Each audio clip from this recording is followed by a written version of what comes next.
All right. Let me change the layout here. Welcome, everyone, to. Oh, we got one person on right now. To another episode of Fan Fuel Motorsports.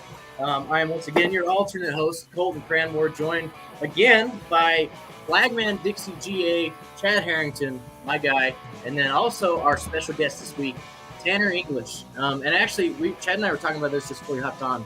It is perfect that we landed on episode 81, had you on. I know you're switching to 96 after the year, so maybe we'll have to have you on here in about 15 episodes. Yeah, yeah, it's pretty weird how that happened. It's cool, embrace the 81 number, but also glad to be back with the 96. Yeah. Yeah, and especially that being kind of your family number, as Chad had pointed out to me before. That is pretty damn cool. And I was born in 96, Yeah, so I think it's even cooler.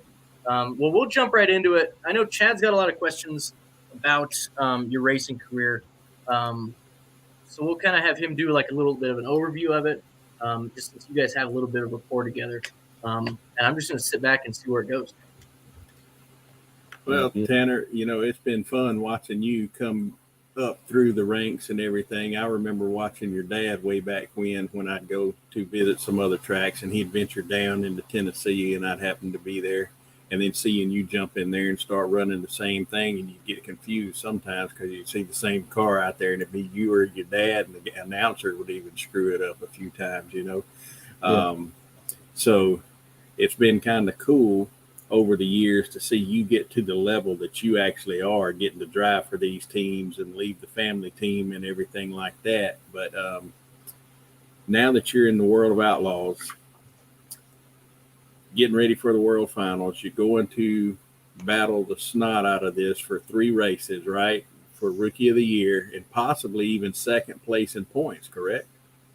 yeah. We're in second right now, and Max is 20 points behind. We went into last weekend like 58 points ahead, and we kind of just had everything that could go wrong went wrong last weekend. So hopefully we don't have something like that happen again, and maybe we can hold on to it. Now, would you attribute that as tracks that you had never been to before and maybe stumping your toe, or one of those deals of he just had a little bit better setup and whatnot? But I remember when you was at Davenport, when you pulled off 2 in a row there. I mean, you pretty much had everybody covered. It didn't matter where you started at Davenport; you just passed everybody. So Yeah. No, I think I don't. We had some electrical problems last weekend, and that's always tough to try and figure out at the track. So we finally figured that out halfway through the second night, and just put us behind all night. And then the next night, we broke a right front lower control arm, so that kind of put us out. We were running fourth, I think, and ahead of Max, actually going to gain some points, and that happened. So it just that's racing. Every now and then you'll have nights like that, and you just ain't much you can do to stop it. right. Some of the things that'll get you sometimes is, you just scratch your head. A $5 part versus a $50 part or a $500 part. It could be either one of those, right?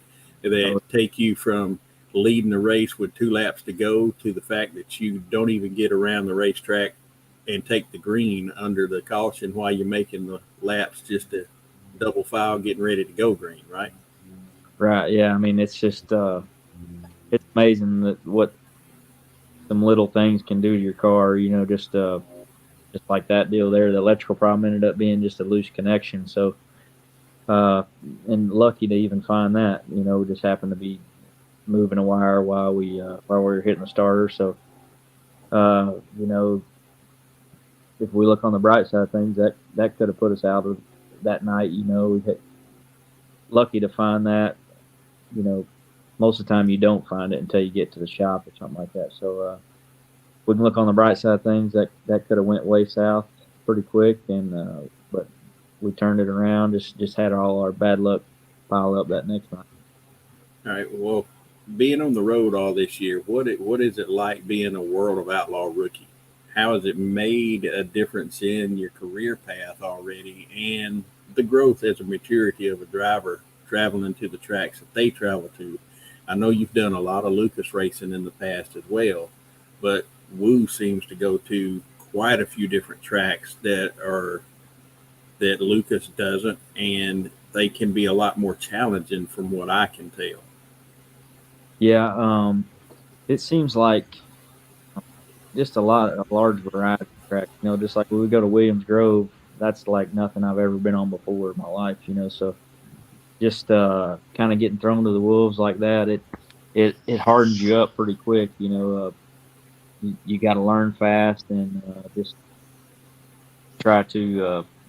You're just winging it all the time, basically. A lot of people don't understand how much you're just kind of throwing something at the wall and hoping it sticks. So just to come out of like places like that Williams Grove with the top five and just everything, all these tracks are anymore.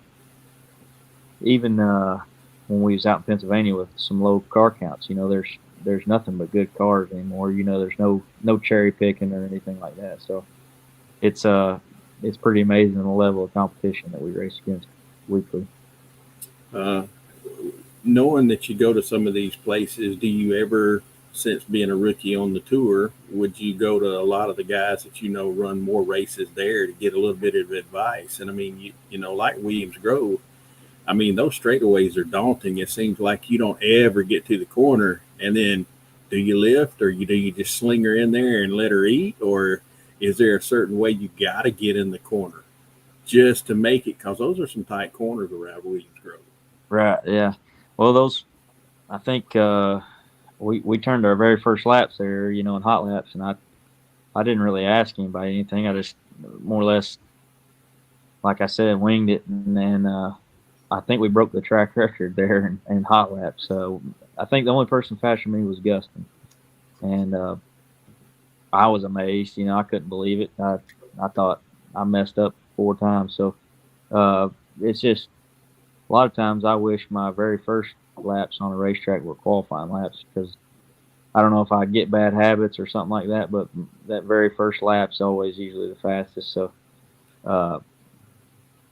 it's weird how it works. Places you've been to 100 times, you sometimes worse than the places you've been to hadn't been to at all. So it's pretty weird how it works. Is it possible you overthink yourself because you know the racetrack and versus not knowing it and just giving it your all? Definitely, yeah. Yeah, a lot of times you get preconceived thoughts or ideas on the track, and just most of the time these dirt tracks they're different every time you go to them. So you can't really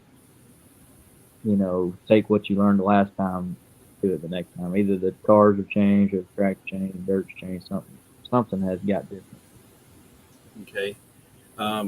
Knowing that you've changed a lot going from the family team to being on the road all the time, what kind of routine that you do now in the shop versus what you did since you're on the road a lot more, to where you have to do different things now to make sure everything works right?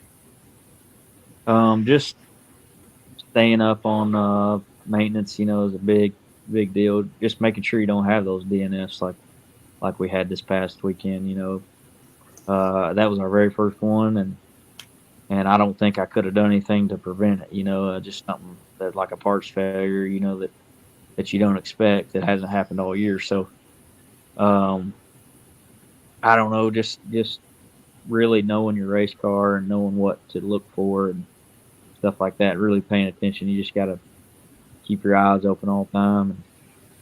And, it's anything can go wrong. You just gotta look at everything and replace parts. Get a part scheduled on a regular replacement schedule. So, I don't know. It's just a lot of things you can do to try to prevent DNS, but sometimes you just can't prevent them.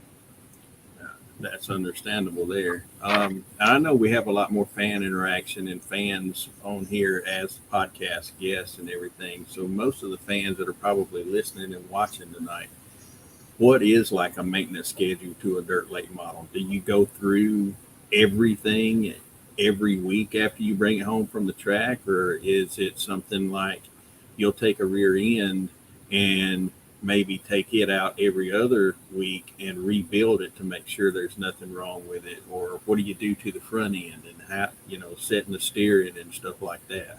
How do you do your maintenance routine? Main thing, you start out washing and just get everything as clean as you can possibly get it, and a lot of times you can find problems while you're doing that. I like to be the one to wash the car, just so I'm gonna look at every inch of the car anyways while I'm washing it. So if I see something wrong, that's usually when I see it. So that's a big deal. Like I said, being aware of the car, but after we wash it, we'll wipe it down. Then I start going through, taking the shocks off, checking those. That's a big deal nowadays, checking them on the smasher. You never know what can happen.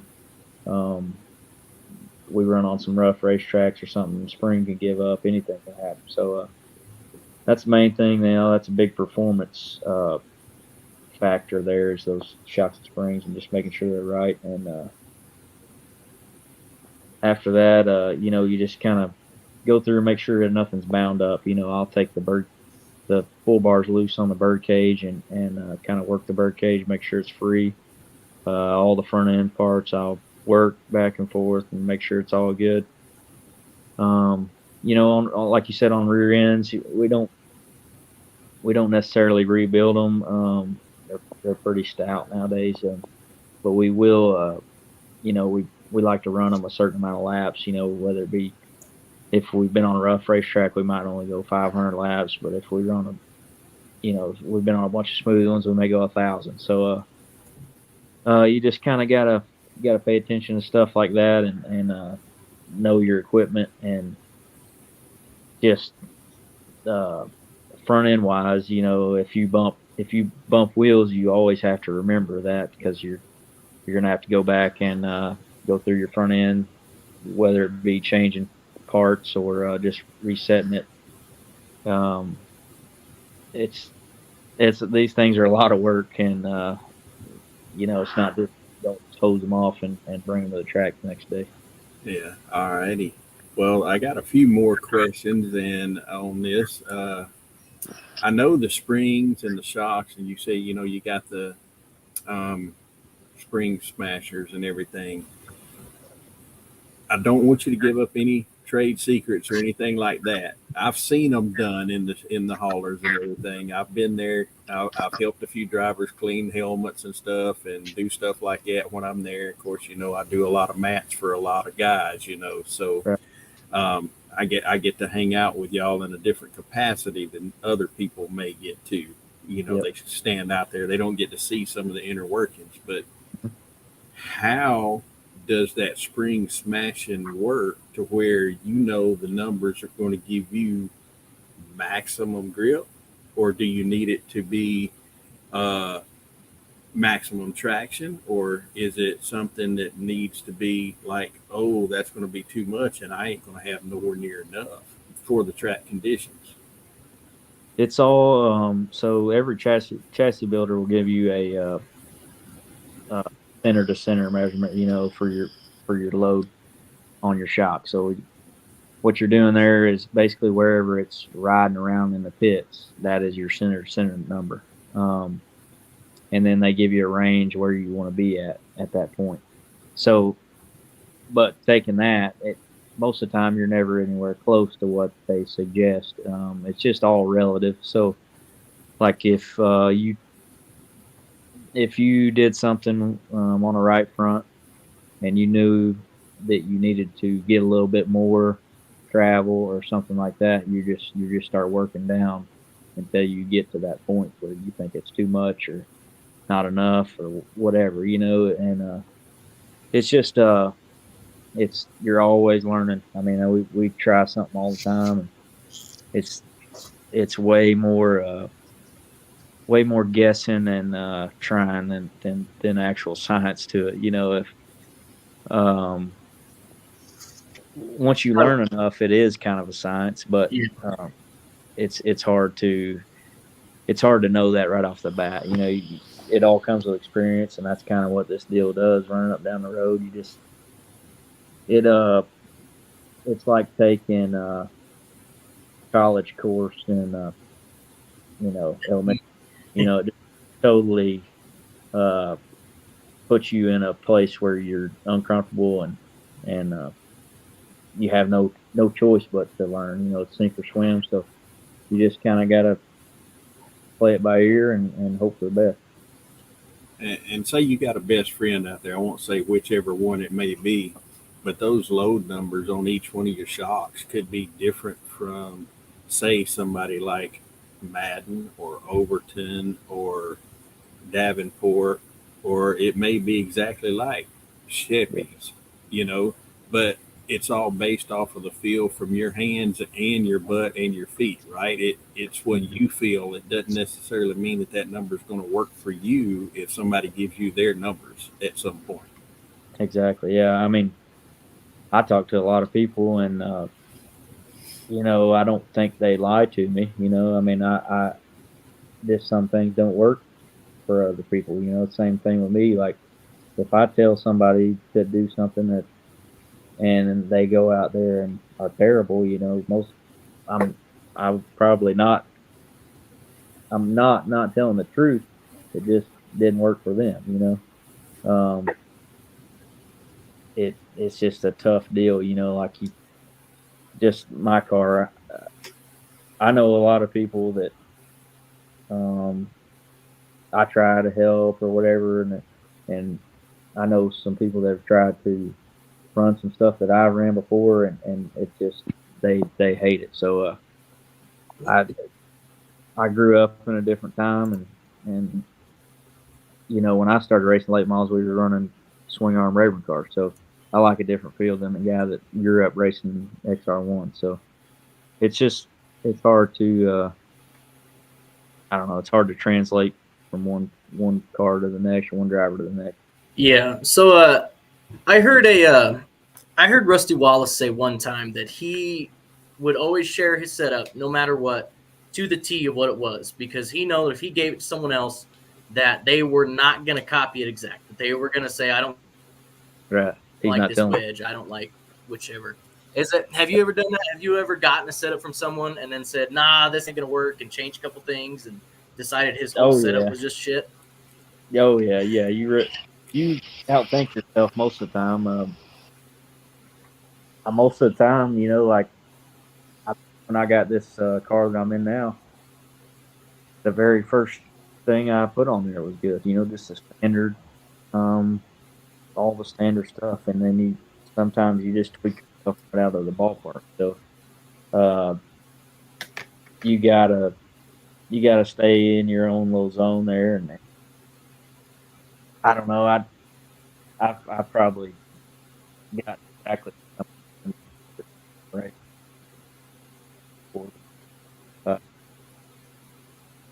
I don't know. It's a weird deal, It's all a mind game. Yeah, exactly. Like you said, overthinking yourself a lot of times. Right. All right. Here's the good one now. Now that you're battling Max, y'all got 3 races left. At the end of this, he goes and takes over Josh Richards' ride for next year, and you go to the car that he's been driving. How does that feel since it's coming? Is it kind of ironic, or is it one of those change of scenery is going to do you better? Or is it one of those like, wow, I can't believe that he's leaving and they asked me to drive his car? Right. Yeah. I mean, it is a weird deal, but me and Max got along good all year, and he's got a different idea what he wants to do with his career, and they this it's all good. It's just this sport, that's the way it works. You got to get along with everybody, and because you never know when you might need somebody or something like that. It's a big family, and I'm running this. I'm going to be in the Viper Motorsports car, and I'm really excited for that opportunity. Just ready to get going on the next year and see what we can do. And I'm sure Max is the same way with his new deal with WoOLM, and we're just trying to finish out the year and finish just as strong as we. It hasn't changed our outlook on anything, me or him. We're still trying to win every race and do the best we can for our current car owners. Right. And I know the Riggs family has been really good to you the past few years too. Otherwise they wouldn't put you in their car. Right. But my last question before we get to who Tanner English really is what race did you run this year that surprised the everlasting hell out of you with your performance? I'd probably say I ran third there at Volusia, and I think that was the second night we were running. It was the second night at Volusia, and was the second night of the second go around. But anyways, yeah, I know I was there. I know which one you're talking about. Yeah, ran third, and that's just a place that I never would have expected to run good at. Not really my forte. East Bay's more my deal. I like the smaller racetracks, kind of a little bit slower, stuff like that. So just places like that, or Williams Grove and places like that. When we ran good at those tracks, it just it makes you feel like maybe you can do this for a living. It's because I feel like I'm supposed to win at it every time I go to a Fairbury or a Davenport or something like that. Like I feel like that's my deal. So to run good at those bigger tracks and places I wouldn't expect to, it just it feels good and gives you a little pep in your step. So I got before, and that's awesome. I'll have to go back and watch that. I'm done. To be honest, Tanner, and don't take this personally, but I don't watch a lot of dirt racing anymore. And it's not because I don't find it interesting or I don't like it. It's just I live in Wyoming and we don't have a lot around here, and it's it takes a lot of time to follow in different time zones and stuff. So I mean, you just taught me a ton right there. I think I learned more about dirt racing in the last 20 minutes than I did all the last 6 months. So that was awesome. I have, before we get into a little bit of the behind the scenes stuff, I have a quick sort of icebreaker. We sent Chad down. Chad went on his own accord down to, I believe it was Volusia. It was both East Bay and Volusia when I did East those. Bay, yeah, and Volusia. But he got interviews with guys and did a fast 10 questions where he just asked 10 questions, ask them as fast as you, or answer them as fast as you can. So I'm going to do a fast 8. But Tanner said he wanted to be on the podcast when I talked to him at Volusia, so I never did that interview with him. So I was just biding my time until we got him here. Yeah. Well, there we go. Well, I'm gonna do both. I'm gonna do a fast 8 because I got 8 right in front of me here. So we'll just hit them off. What is one track you would like to add to the schedule? To the World Outlaws schedule, let's say Fayette County. Fayette County. All right. What track, if any, would you cut from the schedule? I'd say Williams Grove. Yeah. Is that just because it's like you said, you've never driven anything like it? Yeah, it's just a little sketchy. I think I about turned over there in the heat race, and I mean, not saying that I like the track and everything. It's just a little outside of my comfort zone. Makes sense. There was a pretty good rut in turns 1 and 2 that everybody was having issues with that night. Yeah. You have, let's say I'm going to build you 2 late models. You can pick any 2 drivers from history to fill those seats, but you got to win a championship in them. Who are you picking? I'm going to say Billy Moyer and Scott Bloomquist. Scott Bloomquist. All right. Damn, he goes with 2 right off of Mount Rushmore, right off the get-go. Terry English? Well, I mean, my dad never really did a lot of points racing. He did a few. Oh, that's fair. Big events. But Billy and Scott, they knew how to get it done. That's fair. That's a good answer. What is one sponsor you'd like to see come into the sport? just any corporate sponsor. I think we're to that level, and just keep getting more and more exposure all the time. It's getting more and more like NASCAR. I don't know if that's a good or bad thing, but we got every race we race at's on TV, so I can't think of a cheaper way for a corporate company to advertise. Yeah, right. hell yeah. Between Dirt Vision and Flow Racing / Mav TV, I can say you're pretty much probably right. In that XR Right. series, when they have the big Yeah. ones that they're doing too, they're streaming there. So everybody's. I mean, it sucks that I got to have 3 streams, but I get to watch so much more dirt racing than that. It's pathetic. Yeah. Even on rewind, if I'm at a racetrack working, so it's great. Yep. Yeah. Do you have a pre-race ritual? I don't say like not consciously. I probably do the same thing every time. The way I just You go don't tie through. one shoe for the other? No, I mean I probably do. That's what I'm saying. I think I do the same thing every time. I'd say my crew guys and my wife could answer that better, but I don't know. I don't think about it. It is what it is. Makes sense. Who is your all-time favorite fictional race car driver? Fictional Ricky Bobby. Ricky Bobby. Hell of a good answer. What is your craziest oh shit moment inside a race car? I've got a lot of them. I don't know. I've had a bunch of those.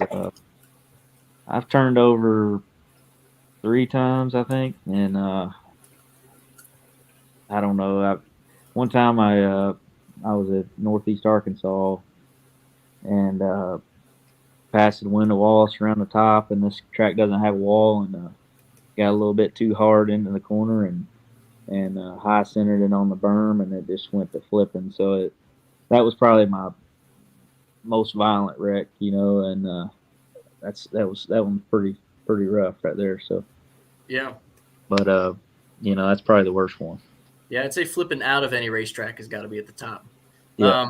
And then what's a race that you've never run, and it can be in any series, that you would most like to run? I don't know. I'd say anything like asphalt, anything like that. Yeah, I'd like to run that snowball derby. I'd like to run that snowball derby, or maybe the big late model race at the Nashville Fairgrounds one time. That looks pretty cool. All American 400, yeah. Yeah. So that would be cool. I just never done any asphalt racing, and I'd like to try it sometime. Yeah. Well, hey man, I could probably work something out. Probably wouldn't be in a late model, but yeah, that's cool. Get you in something. Yeah.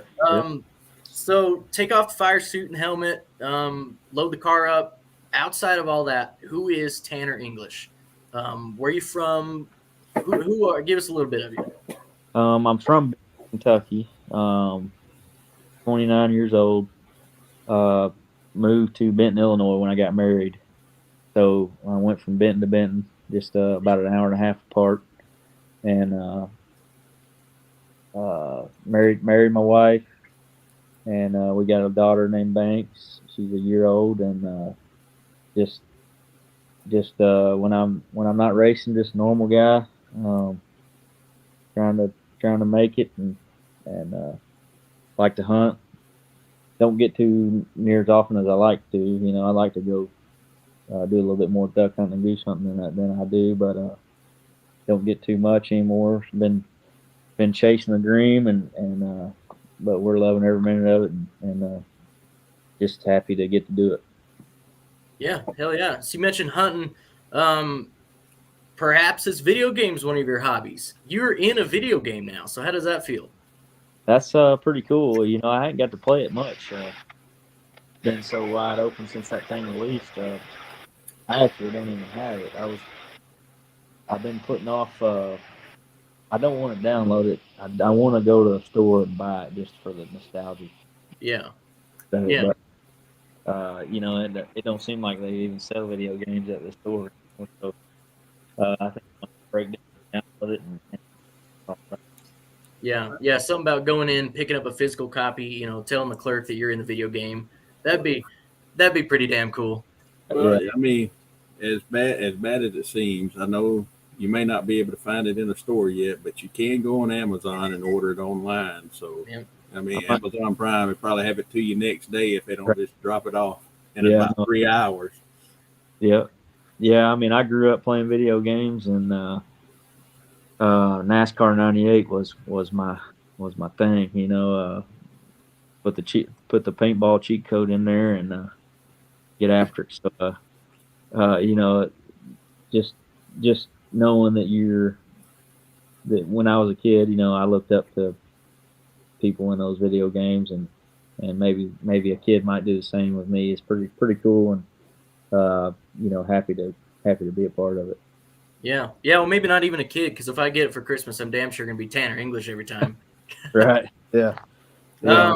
I mean, you get all the glory as being a race car driver because they show you. I mean, my job being on the flag stand, they don't even show that. I mean, I get downplayed for my role at a racetrack. I mean, I'm sure you're in there somewhere though.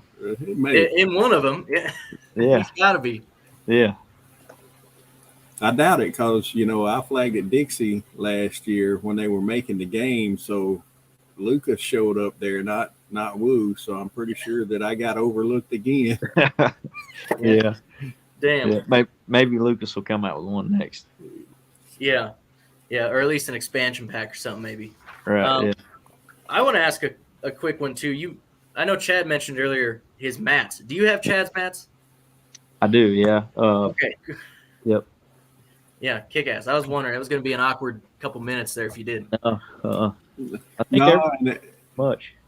I mean, a lot of people go through different avenues to get them. My company makes them, and me and Tanner, I told him about, because they had actually ordered them through a different person, but I explained it to him that, I'm the guy that manufactured it, right, and sold it to the person that they bought it from. So as long as I see my mats and all these haulers, man, it's awesome.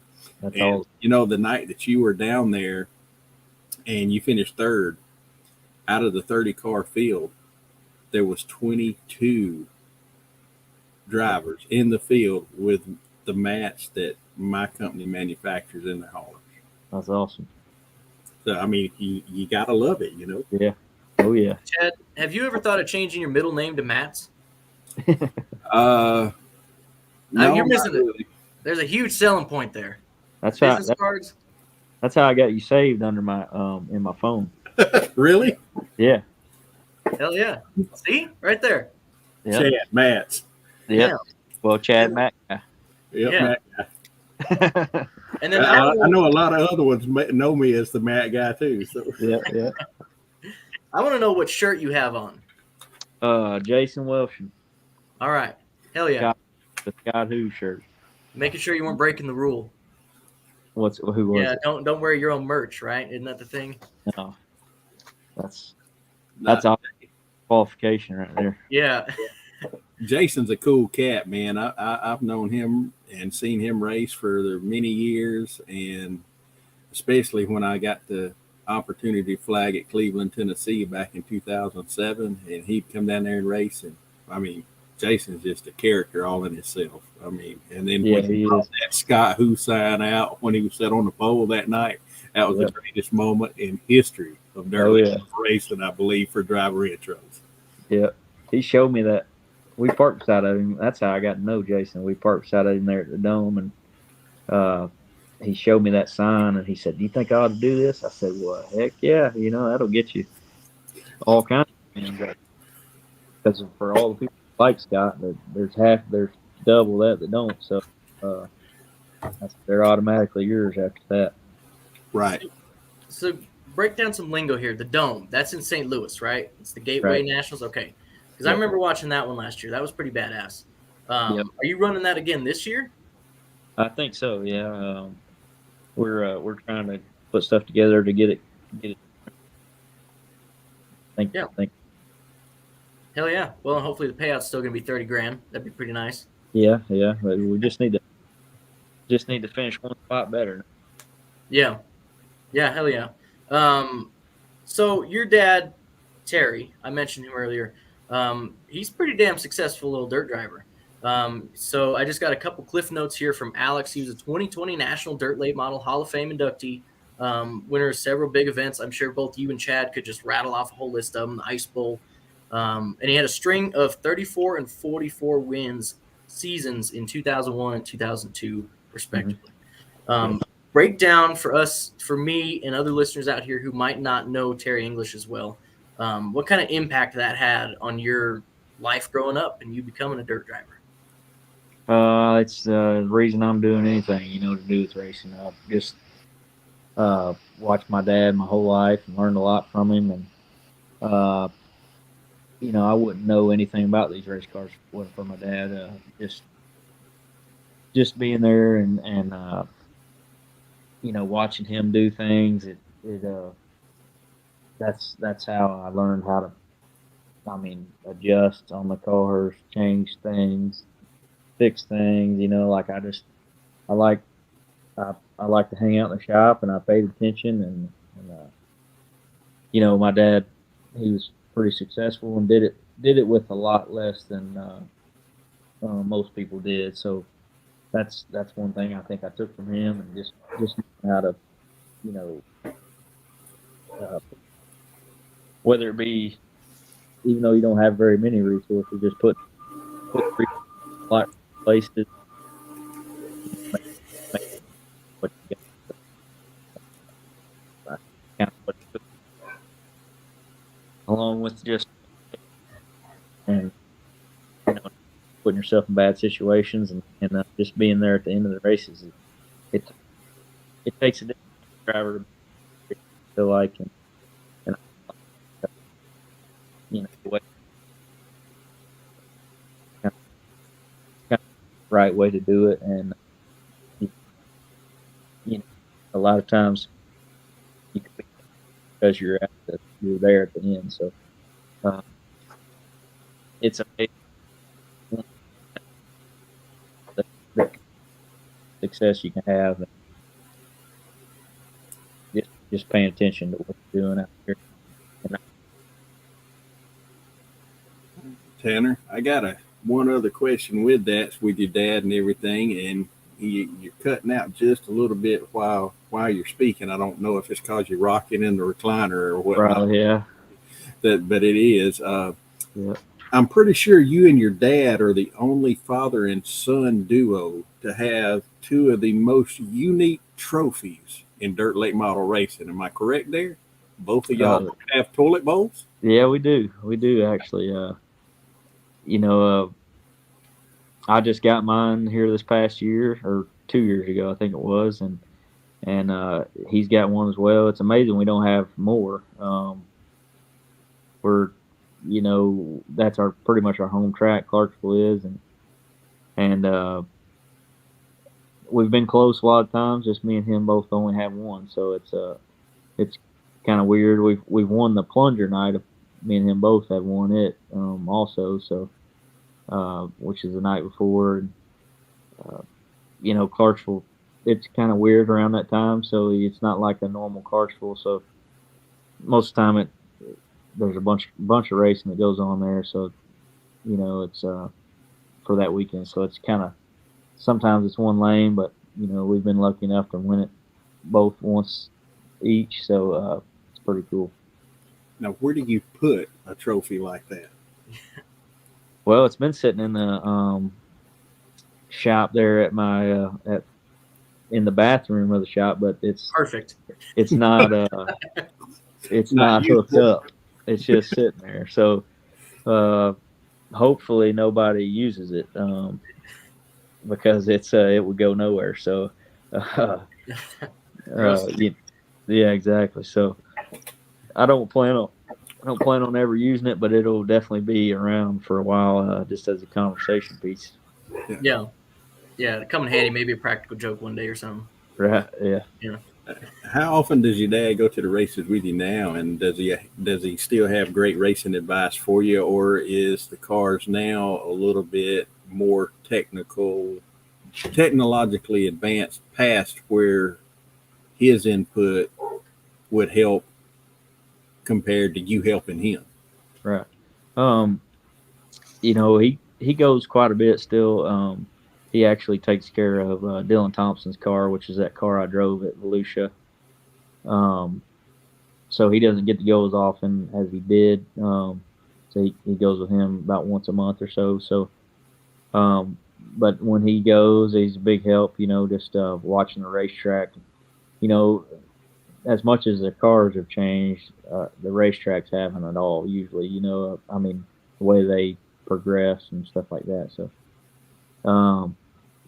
that's one thing he's really good at is watching the track, knowing what to expect, and seeing what changes to make, whether it be tight or loose. He can send me in the right direction, and just Wow. he raced the car this year too, so he knows what these cars are supposed to feel like and what they need to look like from the outside looking in. Well, I guess if he does at least one or two a year, then he's definitely going to keep his knowledge up on the same level. And I got to say now, somebody that's like your dad, as many surfaces as he's seen in his lifetime, he's probably got you by leaps and bounds off of knowing what a track's going to do, even though you've traveled so many different places across the country, right? It's got to be that expertise of knowing how to look at dirt, or definitely, and just make that right call. It's definitely it's an acquired skill for sure. Not everybody can just jump out there and know what to expect. Same thing. Oh, no bueno. Oh, there we go. Sorry about that. Phone call. But yeah. So, like I said, making tire choices and stuff like that. That's still the same. You got to read the dirt to make the tire choice and everything like that. So that's a big deal he does as well. If you had to say who's the best at doing that today, that's racing supers right now in 2022, 2021, who is the best at reading the track as a driver right now? I'd say, that Davenport, he's pretty good at reading a track and knowing when to save his equipment. I've watched him a lot of times, think, well, he's going to finish 7th or 8th, he ain't going to be no good. And then next thing you know, he's leading. So he just knows when to go, when not to go, and where to go. So that's kind of how I try to model myself, just to be patient and be smart. And just like that weekend at Davenport, we started on a pole, we fell to 8th, and we try not to panic.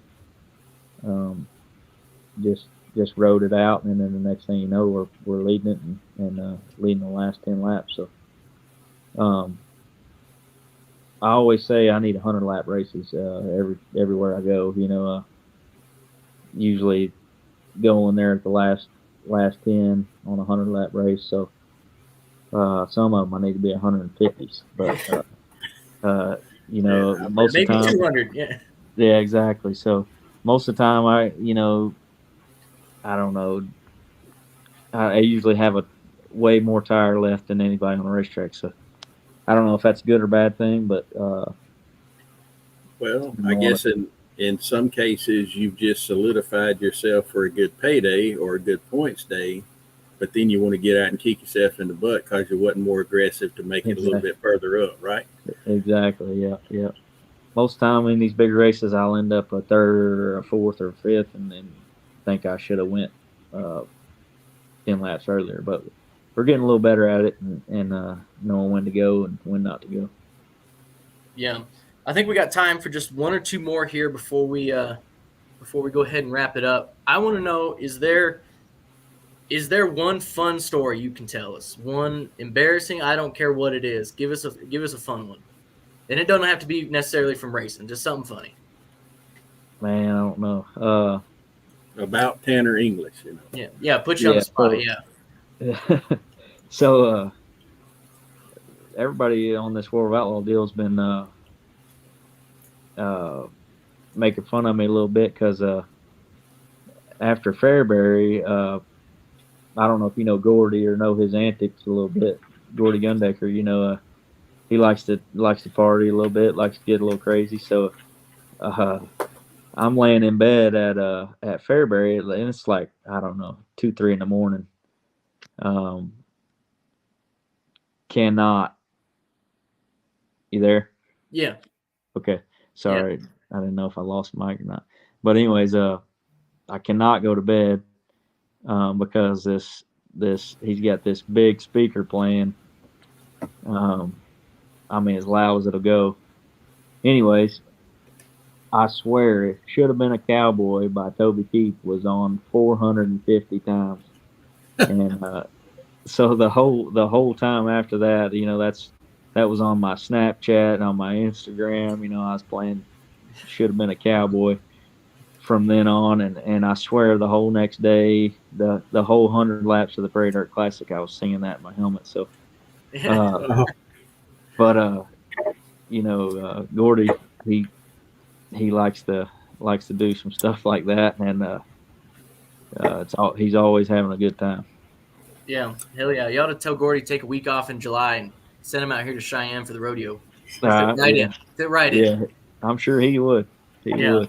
And now, there's some people that don't know exactly how passionate Tanner is either. I just happened to be at a race this past year at East Bay, and I am telling you one thing: I have never seen Tanner jump from a car as quickly as I did without a helmet on. And boy, this man was livid because somebody forgot to go across the scales, and they were going to let him in for the feature.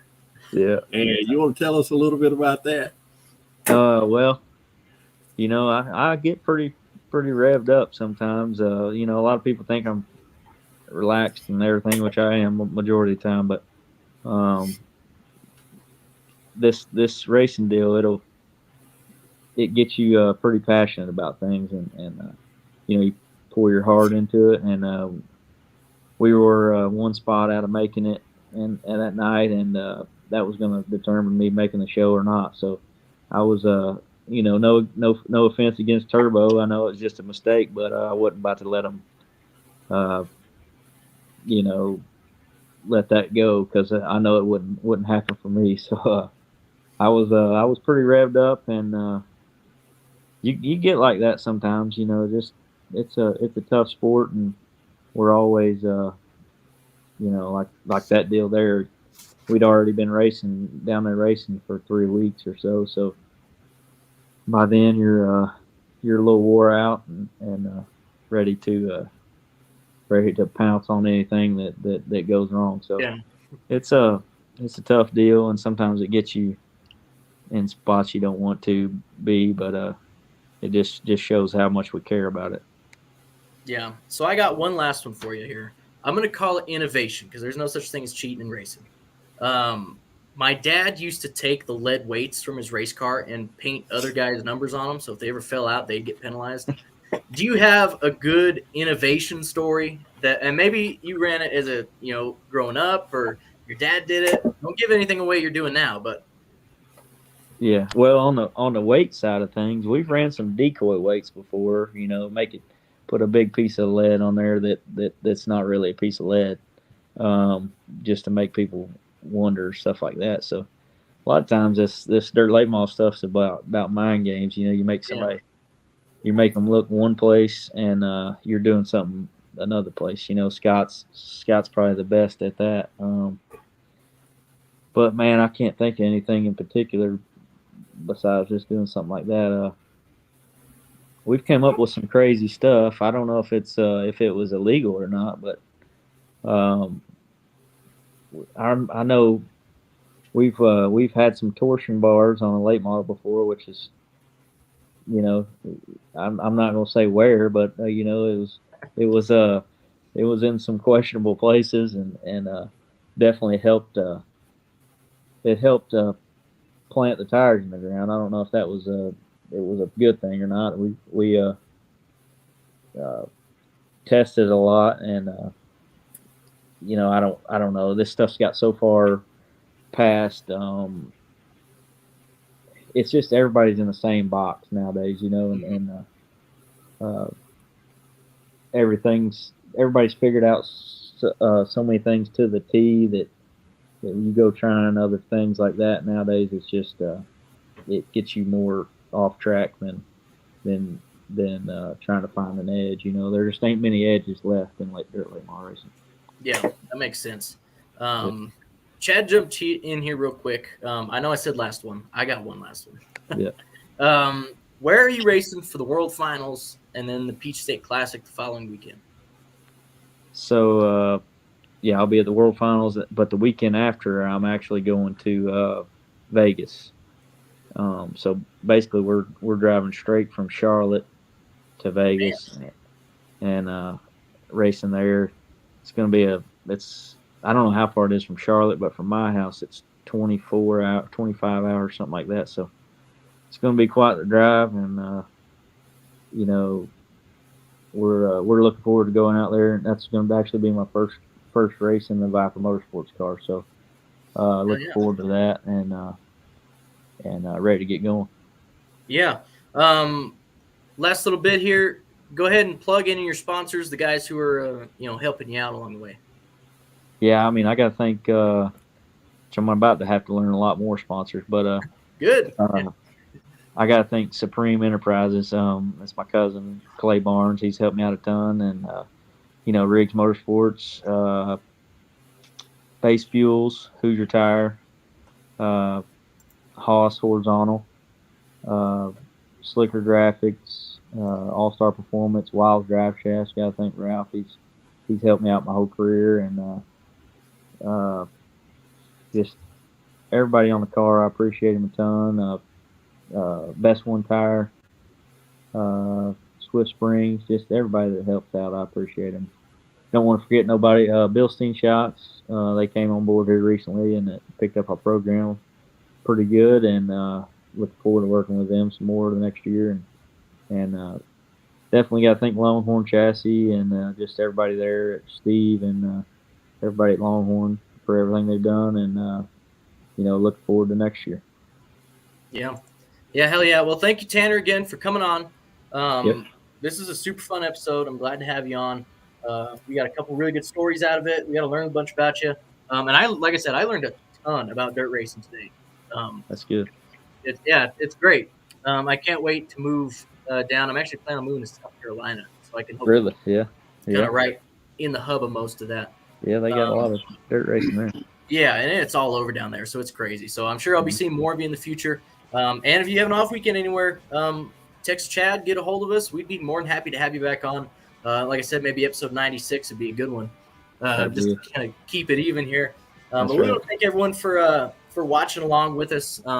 We've had quite a bit of people chime in here. Chad, thank you again for jumping in and helping out with the hosting part of it. Getting kind of into a lot of the questions that I wouldn't have known to ask. So we thank you again for that. Chad's always cool about helping out. And thank you, Chad, for your mats. Those are some kick-ass mats, my guy. They are.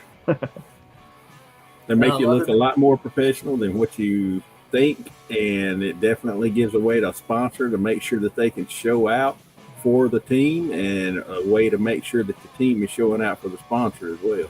Yeah, I've seen them. They really are great mats. Check them out. Other than that, thank you guys again for watching. Thank you, Tanner, for coming on. Thank you, Chad. Thanks, Tanner. Thank you. Yeah, and we will see all of you viewers again next week when we sit down to recap all of the Homestead Miami, USGP, and even the Martinsville race weekend. We'll sit down and discuss the NASCAR Championship 4, everything there is to be discussed. Other than that, you guys have a good one. We'll see you next week.